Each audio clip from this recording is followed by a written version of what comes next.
नमस्कार. झटपट रेसिपीमध्ये पुन्हा एकदा सर्वांचं स्वागत आहे. आज आपण बघणार आहोत खारे शंकरपाळे. एकदम क्रिस्पी, वाटीभर मैद्यात म्हणले तरी 2 मिनिटात होणारे. बघा, तुम्ही बघू शकताय किती क्रिस्पी झालेले आहेत.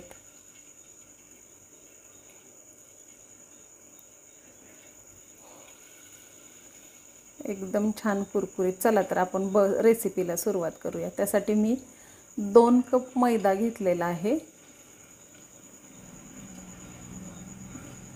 स्वच्छ चाळून घ्यायचा आहे.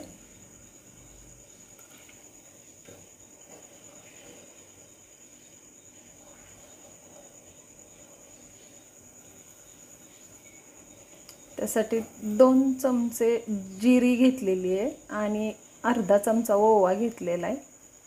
एका कपाला 1 चमचा भर जिरं बस होतं. अर्धा चमचा मीठ घेतलेलं आहे आणि किटलीतले 2 कवळे तेल घेतलेले आहे.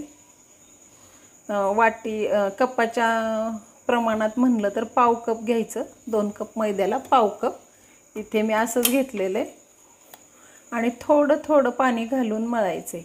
पाणी थंडच घ्यायचं आहे, रूम टेम्परेचरचं, गरम नाही घ्यायचं आहे. आणि थोडं थोडं, अगदी थोडं थोडं पाणी घेऊनच ते मळायचं आहे.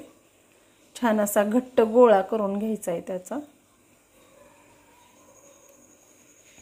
तुम्ही बघू शकता एकदम घट्ट असा गोळा झालेला आहे.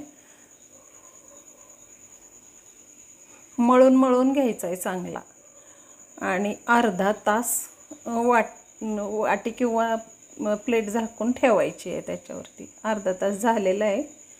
तुम्ही बघू शकताय गोळा एकदम छान झालेला आहे. त्याचे आपण छोटे छोटे गोळे करून घेऊयात. तुम्हाला जसं सोपं वाटेल तसे करून घ्यायचे. 4 करून वाटले तर 4 पण घ्यायचे, कारण ह्याची पोळी एकदम पातळ अशी लाटायची आहे.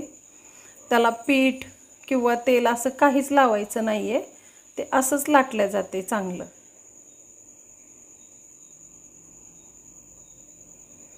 तुम्ही बघू शकताय ते पोळपाटाला किंवा बेलण्याला अजिबात चिकटत नाही.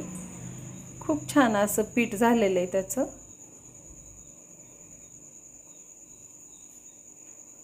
लहान मुलांच्या टिफिनला देण्यासाठी किंवा 4 वाजता चहाबरोबर कुरकुरीत खाण्यासाठी.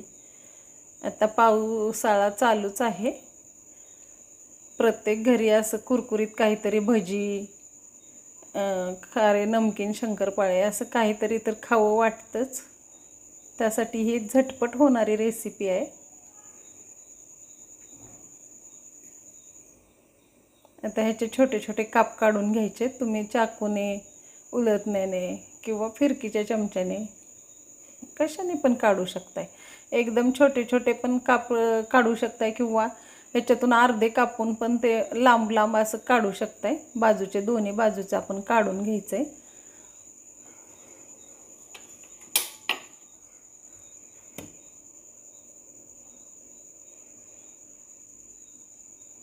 आणि डायमंड शेपमध्ये कट करायचे.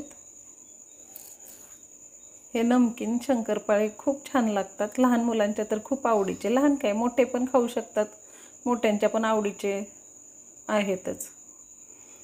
माझ्या घरात सर्वांना आवडतात. माझ्या नातीला खूप आवडतात. ती सतत मला म्हणत असते, आजी नमकीन शंकरपाळे. तिला खूप आवडतात. तुम्ही बघू शकताय, एकदा जरी जास्तीचे टाकले तरी ते तेलात टाकल्यानंतर सुटसुटीत होतात.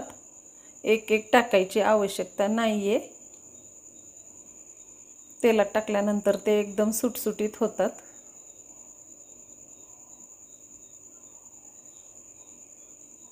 आणि बदामी हलके होईपर्यंत मंद आचेवर तळायचे आहेत. तेलाचा ताव कमीच ठेवायचा आहे आणि मंद आचेवर तळायचे. तुम्ही बघू शकताय बदामी कलर यायलाच लागलेला आहे.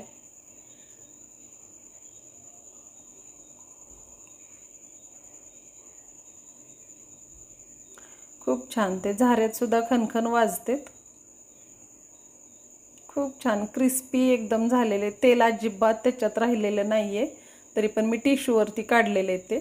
आणि अशाच प्रकारे आपण हे बाकीचे पण लाटून घेतलेले सगळे तळणार आहोत.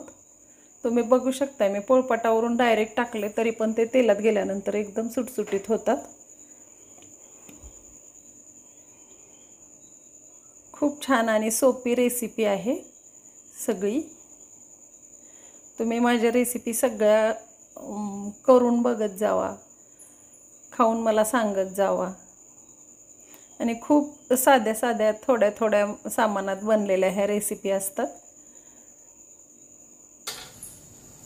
तुम्ही बघू शकता आपले सगळे शंकरपाळे तळून झालेले आहेत. तोपर्यंत थँक्यू.